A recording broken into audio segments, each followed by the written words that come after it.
Shalom pemirsa Mimbar Kristen Kementerian Agama Republik Indonesia.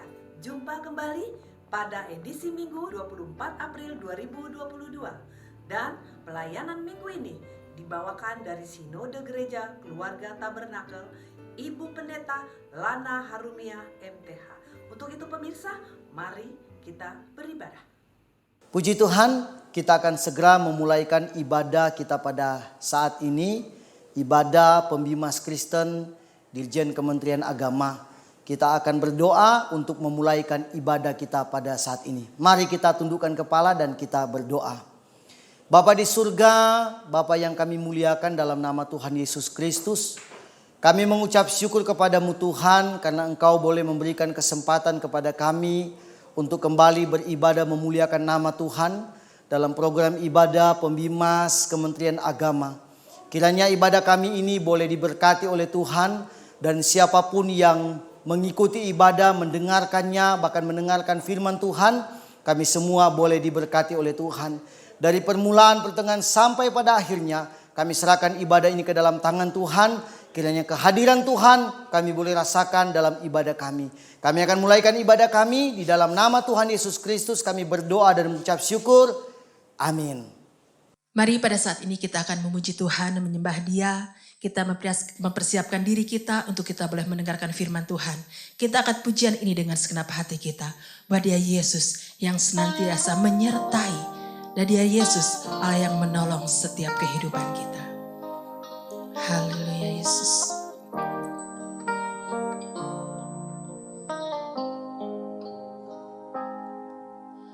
Ku melupakan yang di belakangku, ku serahkan diriku hanya padamu Yesus, dan ku berlari kepada tujuanku. Kau beriku hari yang baru, yang lama telah berlalu. Rencanamu oh Tuhan, indah bagiku, tak terbatas oleh pikiranku. Firman-Mu ya dan amin, sumber kekuatan, Kau pengharapanku, Kau terbaik bagiku. Sembah Dia dengan segenap hati kita. Ku melupakan yang di belakangku, ku serahkan diriku hanya padamu Yesus, dan ku berlari kepada tujuanku. Kau beriku hari yang baru, yang lama telah berlalu.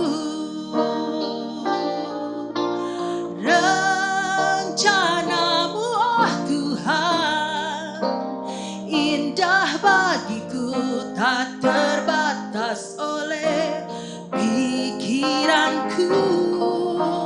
Firman-Mu ya dan amin, sumber kekuatan, Kau pengharapanku, Kau terbaik bagimu. Rencanamu oh Tuhan, indah bagiku, tak terbatas oleh pikiranku. Firman-Mu ya dan amin, sumber kekuatan, Kau pengharapanku, Kau terbaik bagiku. Katakan rencana-Mu indah bagi kami Tuhan. Rencana-Mu oh Tuhan, indah bagiku, tak terbatas oleh pikiranku. Firman-Mu ya dan amin, sumber kekuatan, Kau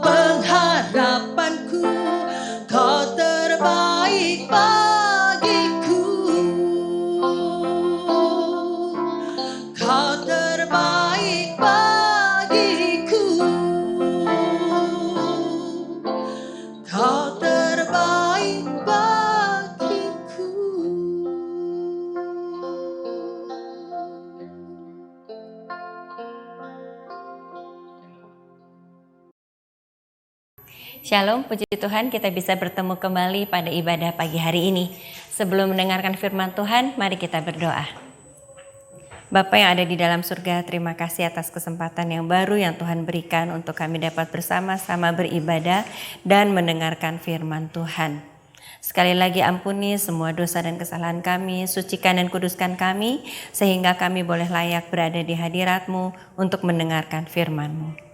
Roh Kudus beri kami hati seorang murid agar kami dapat mendengar, mengerti, bahkan melakukan firman-Mu di dalam kehidupan kami.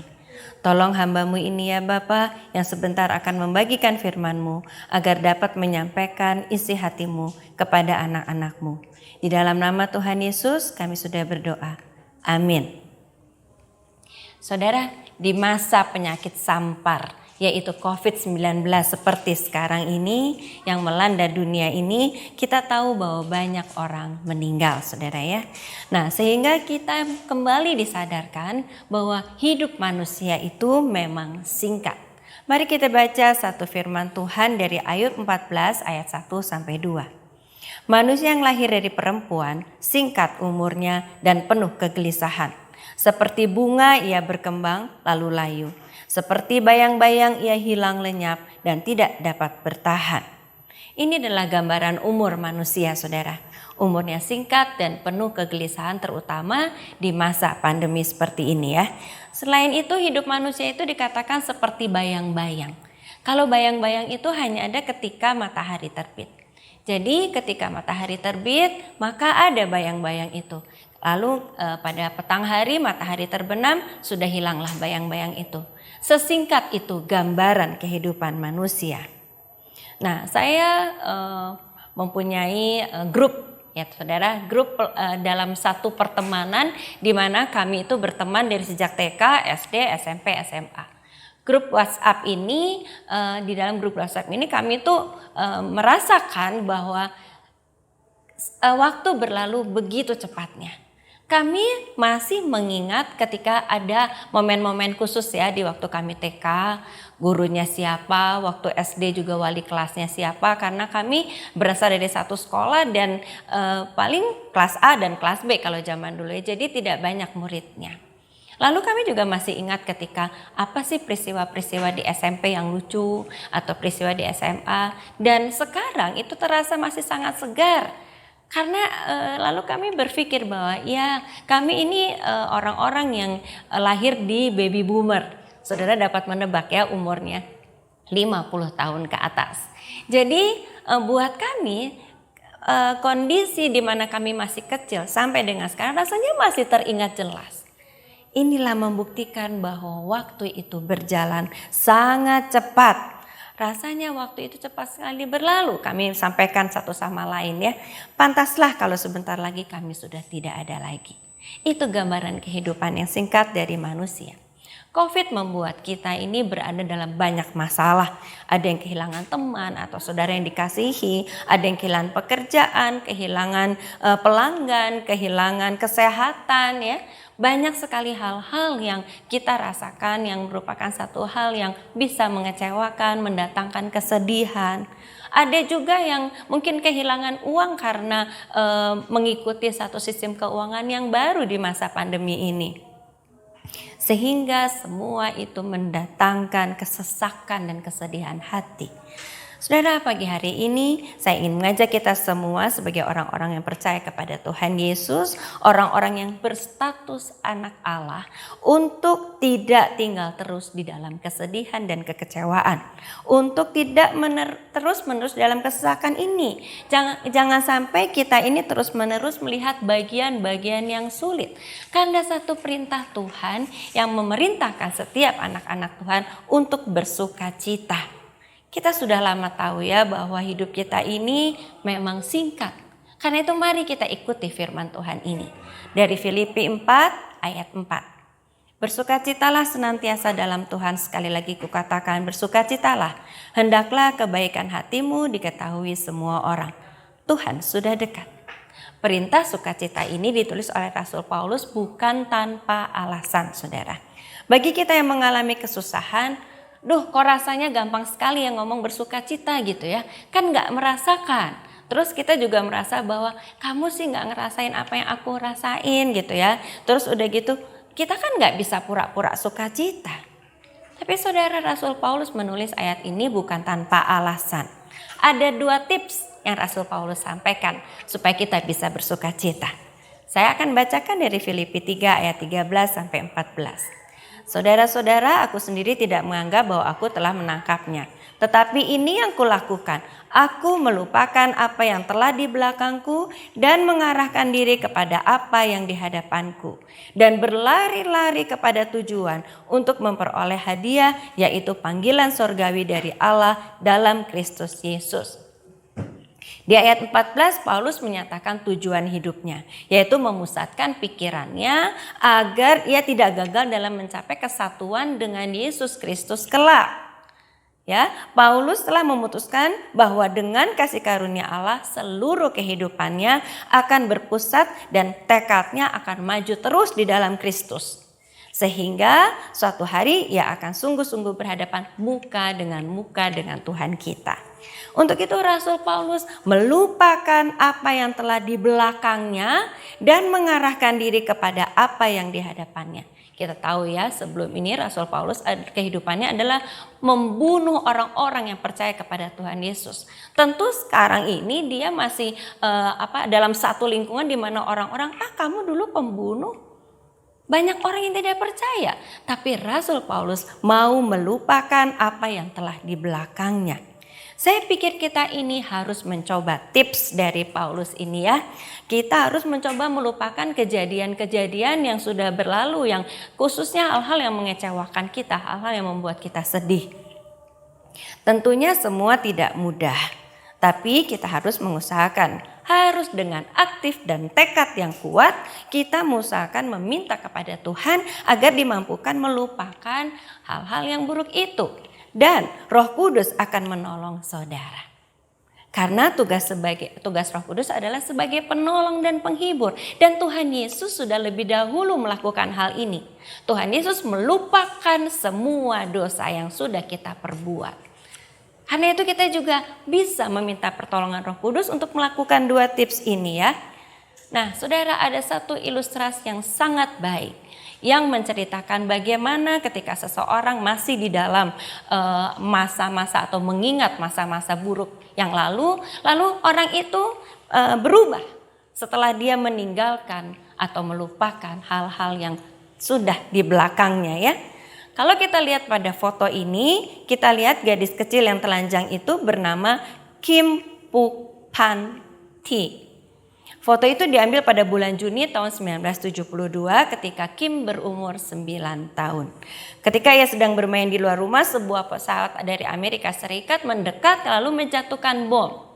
Lalu tiba-tiba seluruh pakaiannya terbakar dan punggungnya terbakar. Di foto itu dia berlari seperti orang-orang lain, berlari menjauhi bom itu sambil menangis.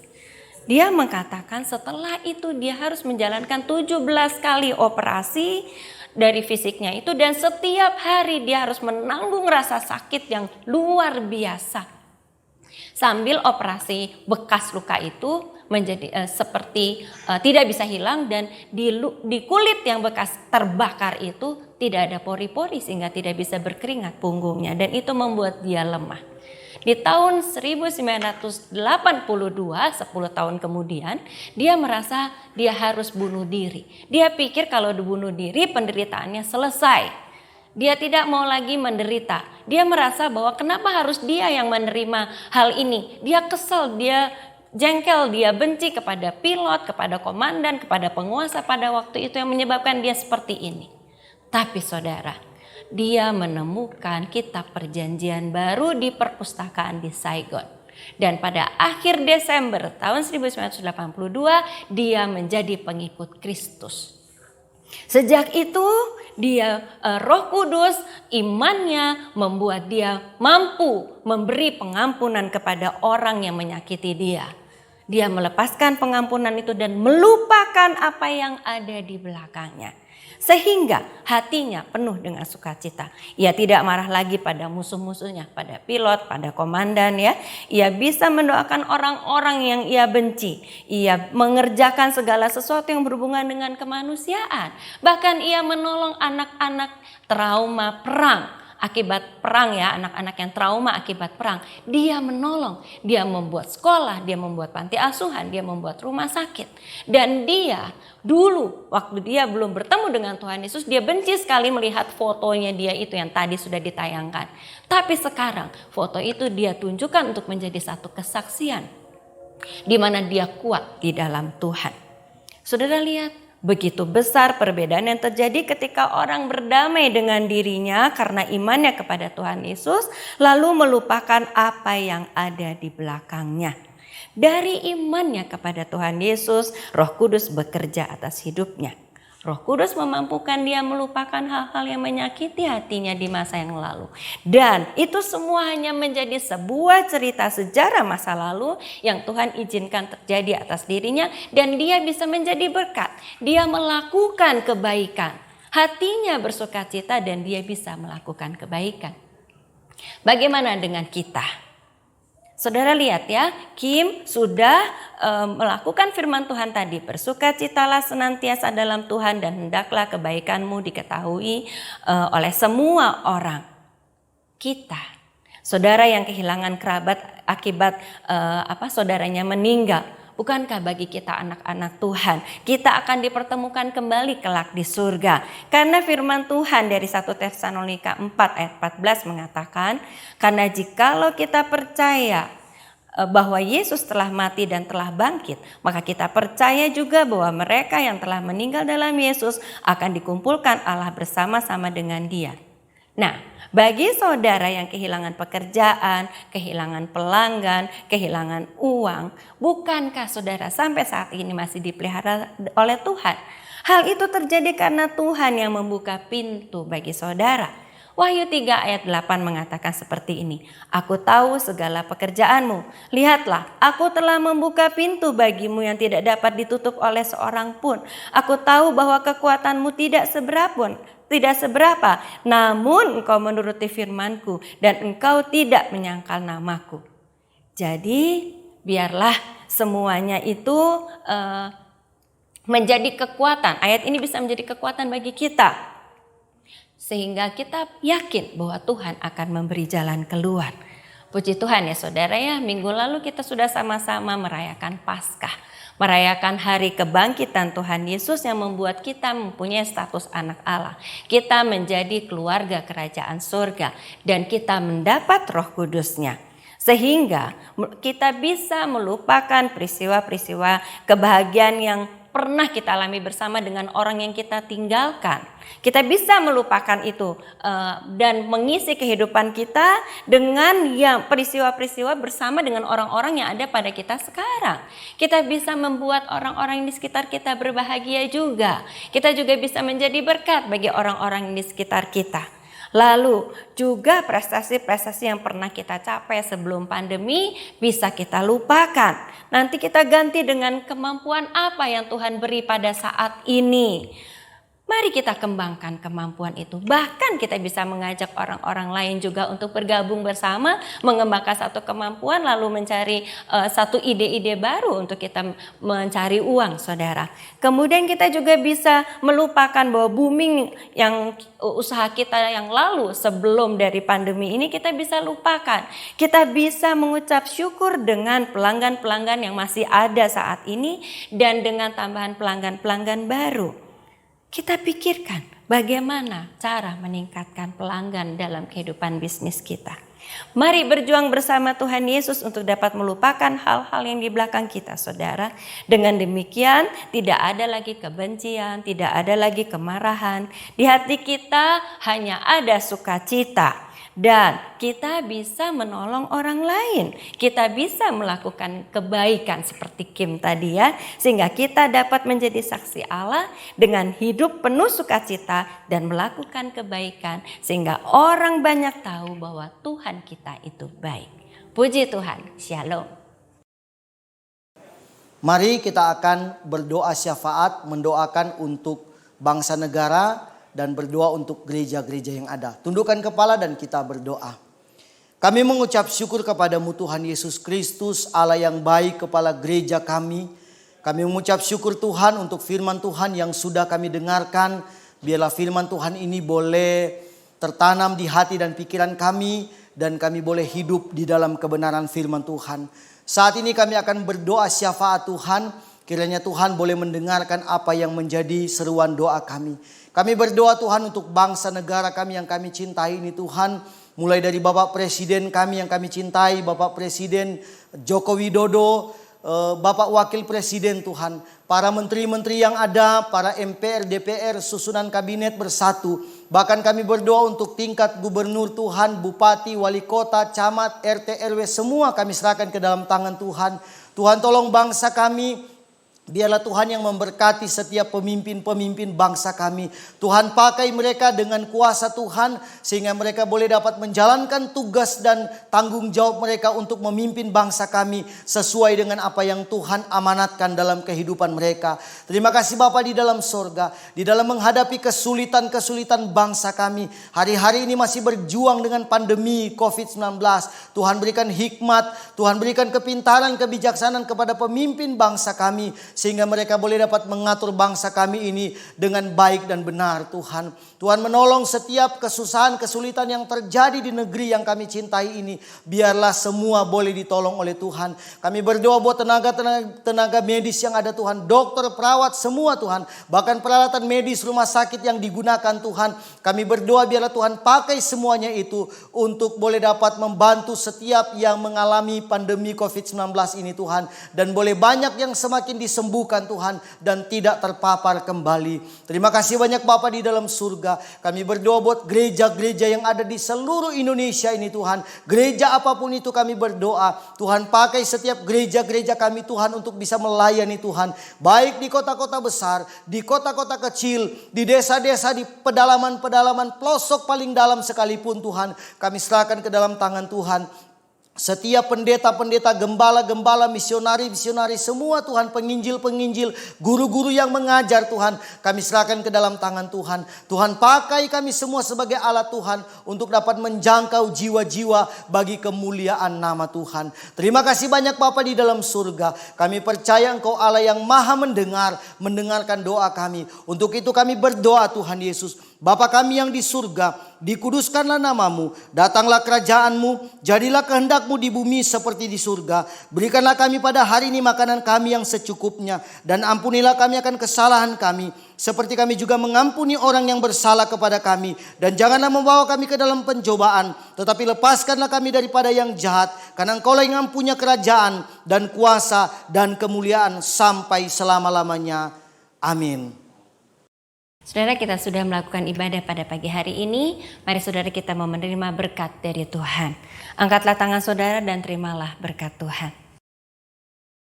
Kiranya Bapa di surga dalam Tuhan Yesus dan persekutuan Roh Kudus memberkati dan memperlengkapi kita semua dengan segala yang baik untuk melakukan kehendak-Nya dan mengerjakan di dalam kita apa yang berkenan kepadanya oleh Yesus Kristus. Bagi Dialah kemuliaan sampai selama-lamanya. Amin. Ibadah minggu hari ini telah selesai kita ikuti. Kami dari tim Mimbar Kristen Kementerian Agama Republik Indonesia mengucapkan terima kasih kepada Gereja Keluarga Tabernakel. Untuk itu kami juga tidak lupa mengucapkan terima kasih kepada pemirsa dimanapun Anda berada, juga yang telah mengikuti YouTube kami. Jangan lupa tetap tekan tombol subscribe agar kami tim Mimbar Kristen Kementerian Agama Republik Indonesia tetap bersemangat untuk melayani saudara. Dan berjumpa kembali kita pada 1 Mei 2022. Tuhan Yesus memberkati kita semua.